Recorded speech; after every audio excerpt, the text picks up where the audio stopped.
High, আমি পায়েল। আশা করি তোমরা সবাই ভালো আছো, আমিও ভালো আছি।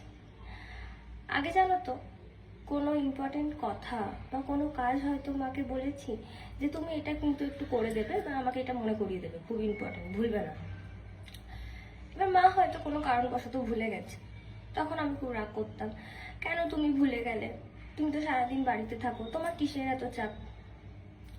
বাট যবে থেকে আমার বিয়ে হয়েছে তবে থেকে আমি বুঝতে পারছি 3 বেলা কি রান্না হবে এটা ভাবাই যেন একটা বিশাল বড় চাপ। সকাল দুপুর রাত এই 3 বেলা খাবারের যে সরঞ্জাম, মানে কি রান্না হবে এটা ভাবাই যেন একটা বিশাল বড় চাপের ব্যাপার। সেখানে তো মা বছরের পর বছর ধরে প্রতিদিন সকালের জলখাবার, দুপুরে লাঞ্চ, রাতের ডিনার, এখন বুঝতে পারছি কিসের এত চাপ।